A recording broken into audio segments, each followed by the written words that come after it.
Hey, everybody. Got a question for you. Have you ever experienced this where your partner's asking you to be empathetic and you're like, I feel like I'm being empathetic. And then she says that I'm not. And you're like, I feel like I'm sharing emotion and I'm being vulnerable, but that doesn't feel like that's what's coming across, or at least that's what she's saying or they are saying. That's what we're going to talk about today. Welcome to Beyond the Facade podcast. I'm your host, Luke Gordon, and I'm thrilled to have you join me in this space today. What we're going to be doing is diving deep into the trials and triumphs and truths of seeking authenticity. Becoming your true self isn't about a single action or moment. It's a relentless pursuit, a commitment to self that reveals the rich connection and meaning that our life has to offer. So whether this is your first time tuning in or you're a regular listener, know this: what you're building here goes beyond a conversation. You're here to challenge, to change, and to celebrate the incredible journey of becoming your authentic self. Because when you dare to show up fully, the rewards are immeasurable. So welcome to Beyond the Facade. Let's get started. I'm very happy that Alana and I are joining our podcast today, Alana and Amy's podcast with my podcast, to talk about this topic. Alana and I were discussing this concept of self-pity, and I really liked what she had to say about it and thought about how it related to at least my journey.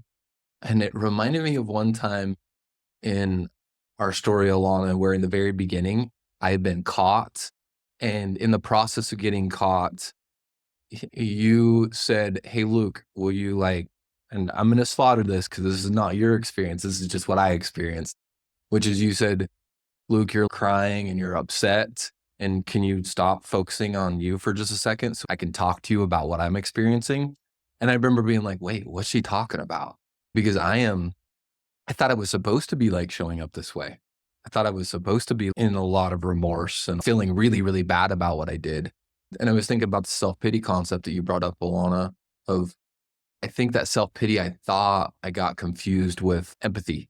And that self-pity is like something that my partner wants me to be experiencing, is like that, woe is me, like I'm bad. And that actually wasn't connecting at all. And it's what I thought I was supposed to be doing and feeling. Yeah. Yeah. Go ahead, Juan. I can't take credit for the quote because it was one of my clients who brought this to me. But she said to me, and as soon as she said it, I was like, hold on, I have to write this down. She said, self-pity is just as harmful as self-obsession because there's no room for anybody else. And I was like, well, hold on. Self-pity is just as harmful as self-obsession because there's no room for anyone else. And I was like, that makes so much sense because there's so much selfishness in both of those. And I wouldn't have thought initially as self-pity as a selfishness. But when we have addiction, naturally to protect the addiction and protect those acting out behaviors, we can get over time this really selfish mindset. And I don't care what addiction we're talking about. Addiction at its core is just very self-centered. And it's almost like this vacuum that just sucks everything into it. And to where if we have addiction long enough, it shapes that person into be a very self-absorbed person. And so when somebody has lots of self-pity, there isn't room for anyone else. It's only about them and their experience. And I remember that, and I can't remember, you used to send me emails or journal prompts every night. And I don't remember if your therapist had suggested that or if that's what you had chosen to do, but we were living apart and you would send me these emails every night. And I remember that I didn't want to care about them, but I so waited for when they would arrive. And I was constantly looking at him and like dissecting them for going, am I safe? Is he safe? Is he changing? Does he see? Does he understand? And what I quickly learned by watching them was how much of those were focused just on you and your pain and your experience. Yeah. And by the way, I sent those to keep you closer to me. I couldn't see that at the moment, but it was like, what can I do to stay her close? Because she'd asked for a separation at that point. You had asked for a separation, and I was trying to do anything I could to keep you as close to me as possible. So if I could send you a journal entry, that would be you looking into my brain. And which is interesting because you saw a lot of self-pity, right? Which is what I thought you would want to see. self-pity. By the way, I did not know I was doing this. This is not something consciously. I was like, okay, so what I'm going to do is I'm going to create a journal entry so I can manipulate her and to get her to see that I'm changing. It was such a subconscious self-protection. Like, how can I keep her close? She's asked for separation. What can I use to keep her there? So I was like, oh, I'll share my journal entries with her. That way she can see my brain is changing. And I will also say I don't recommend sharing of a journal. And the reason for that is, and I'll speak to you and I, Luke, but I'll say this for any of my clients. You couldn't write in your journal for you to really understand and process knowing that I was reading it. Mm-hmm. And so it wasn't a journal because no matter how much you would try to convince yourself otherwise, there's this part of you that's so consciously aware that the person you're trying to win back is reading and watching this. And so at some level, it stays performative. And so just Performative. out to our listeners, Performative. yeah, if you are going to journal, do journal in a way, in a place that really is for you to dissect and understand. And if you want to write a letter separate, so be it. But Yeah. I just want to put that out there, two separate things. And I was so interested in performing, making sure people saw what they wanted them to see. Can we go back to that quote? Can you say the quote one more time? Yeah. Self-pity is just as harmful as self-obsession because there's no room for anyone else. Yeah. So why, I'm not asking for the context of how it came up or why it came up, but why does it come up in the work that you do with the people you work with? Like, why is this? Yeah. Yeah, that's such a good question. And honestly, I'm so sorry to whoever my client is who said it because it was wonderful. I don't even remember what client said it or in what context.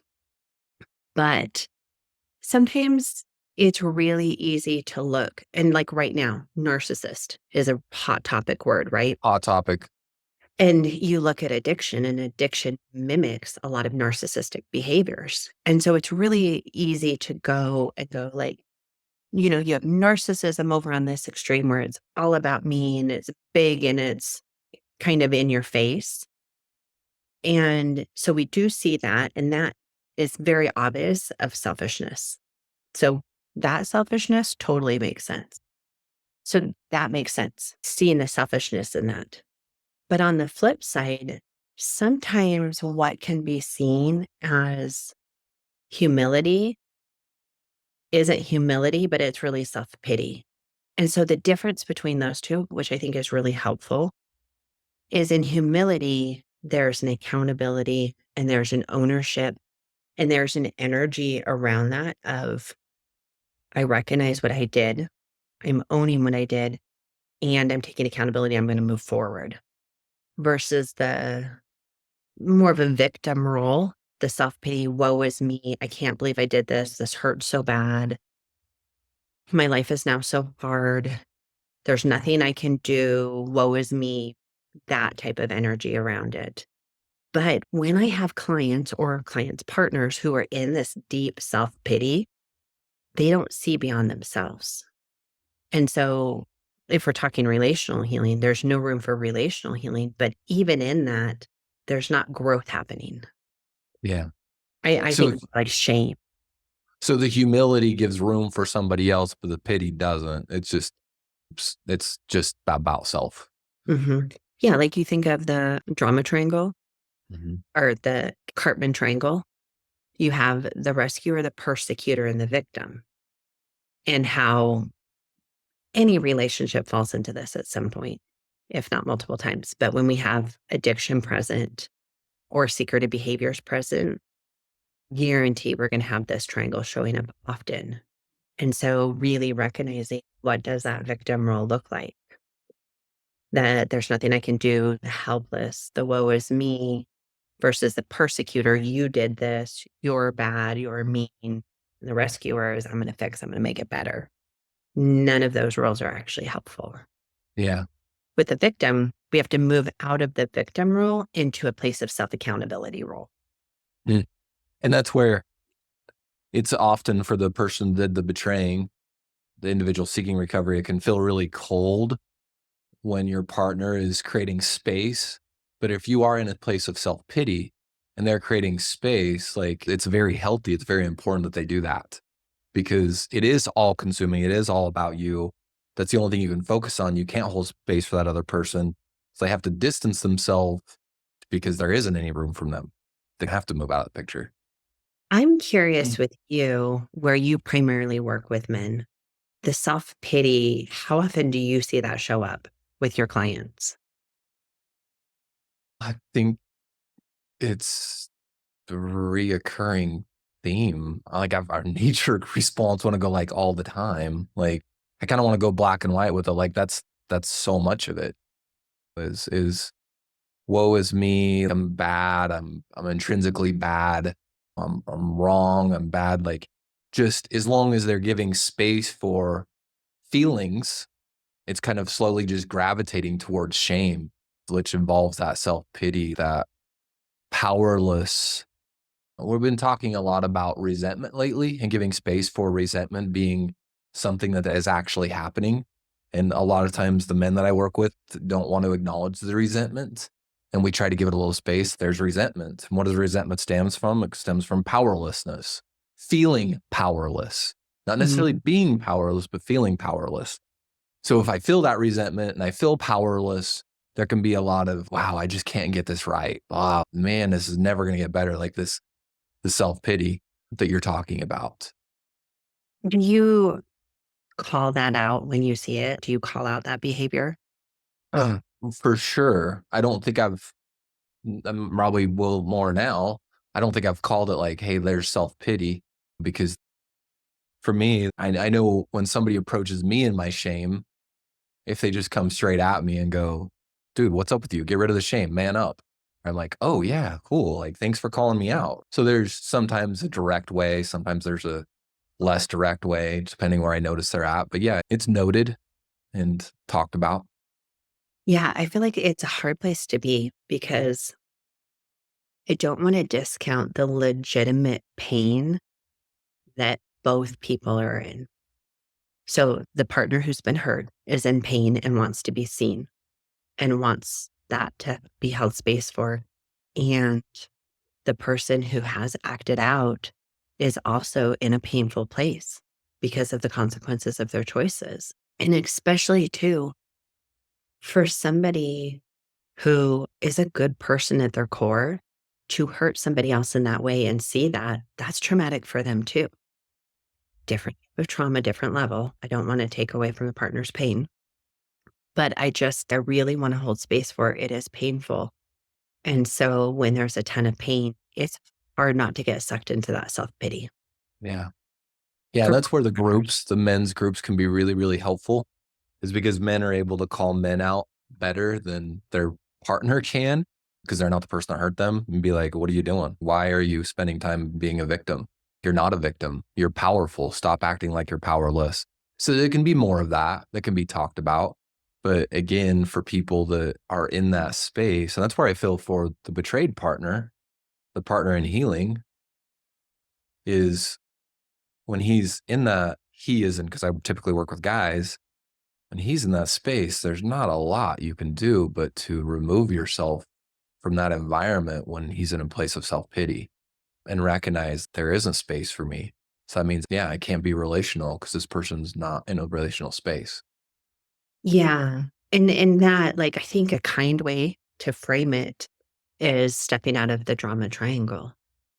And so I can see you are hurting and you're in a victim mindset. But if I jump in and I start being the rescuer, I'm part of the drama triangle. And so going to give you room and space to work through what you're feeling. If you're in a place we would no longer be a victim mindset. But if we were doing this, but if you're in a place that you're ready to talk about it and move through it, I'm happy to talk about it, but I hope that you go process this with your therapist or go work this out with your group or reach out to your sponsor. But partners stepping out of the other two roles, if they're in the victim role, the partner stepping out of the fixer role, which is so hard for some of my partners, or stepping out of the persecutor role, which is so hard for some of my partners. Yeah. And then, Lynn, can we acknowledge if we're did the person been betraying? Can we just can I invite you to right now acknowledging that your partner stepping out of one of those roles of the rescuer or the persecutor, how both of them are difficult to step out of because they don't want to step out of that relationally. They would like to be relational, but they can't be relational because of the space that you're in. Just acknowledging that for a moment and just sitting with that. Well, and when you get pulled into that vortex of self-pity, sometimes it is hard to crawl your way out of it. And if you are used to your partner showing up and rescuing you, it absolutely can feel like abandonment. You're not being abandoned.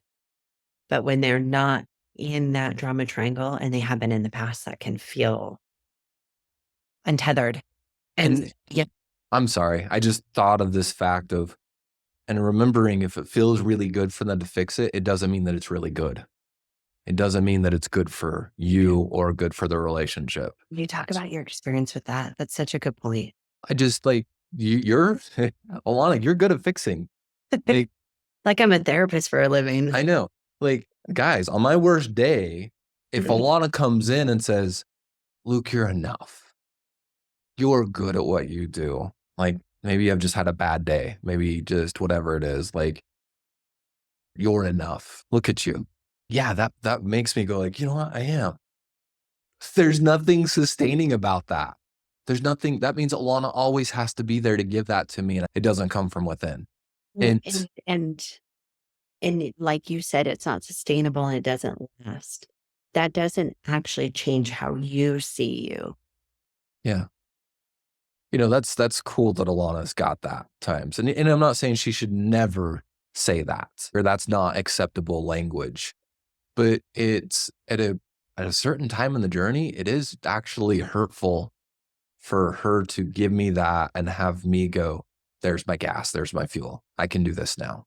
That has to be something in a relationship where I go myself and I can meet that need with inside of myself instead of having my partner meet that need. And it's Well, very destructive for her to be that person who's in the pain, been hurt, and say, okay, I'm gonna shove down all of the destruction. I'm going to push down all of that hurt. I'm gonna lay down on the fire and I'm gonna give you something that you need. That's so destructive. in this concept was really foreign to me for many years.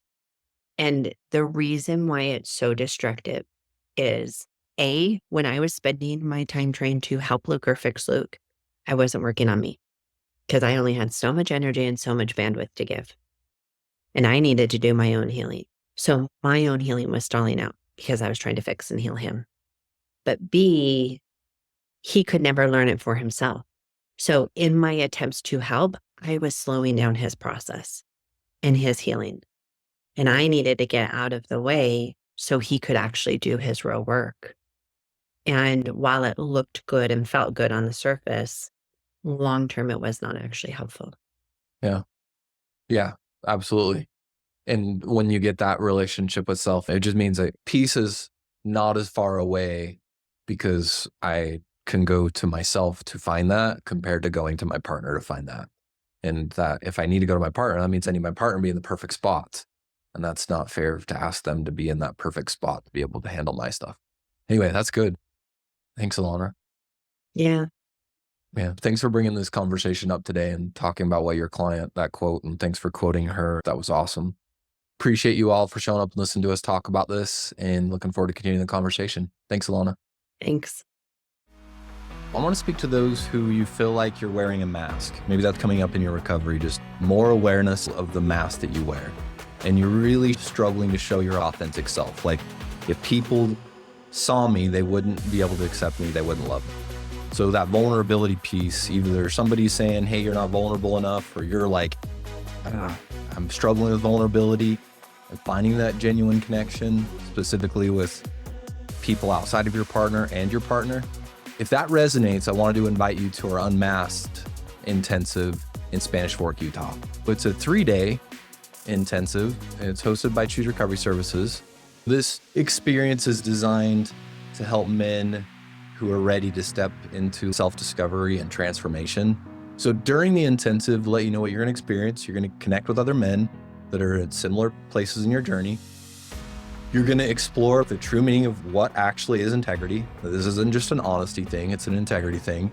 You're going to remove the masks that you have on that maybe culture or society has placed on you. And you're going to gain a deeper understanding of how your family of origin impacts your thoughts and your actions today. And you're going to be able to start on the journey of healing some of those inner wounds from the past and how it's affecting your relationships today. So again, Spanish Fork, Utah, it's going to be January 15th through the 17th. Take some steps towards reclaiming that authentic self. And this is a huge investment in self, and we recognize that. So if you want to learn more about it, you can go to chooserecoveryservices.com, but we'll put in the show notes more information. If you have been considering this for a while, go ahead and make the jump. I'm be very excited to meet you and see you in person. Hi guys, this is Laura with Choose Recovery Services, and I wanted to just let you know about an intensive that we have coming up in Spanish Fork, Utah from January 22nd to the 25th. This is an intensive that Hallie Roderick and I and Alana Gordon will be running together, and it's the Revive and Thrive Intensive. Something that Peter Levine says is that trauma is physical, and because trauma is physical, we need some physical component to that healing for it to move through our bodies. And that's what this intensive is aimed at. We have workshops, we have experiences, we have lots of tools that we'll be sharing on how to move trauma through your body in a physical, somatic way. We hope you can join us, and for more information, there will be a link in the show notes, or you're welcome to visit chooserecoveryservices.com. Hope to see you there. Hey, thanks for joining us today. If this is something that you connected with, I'd love to meet with you more and talk about it. So what you can do is go to chooserecoveryservices.com or check the show notes. And there what we can do is set up a quick conversation to meet. Thanks so much for listening to Beyond the Facade, where we unmask the authentic self.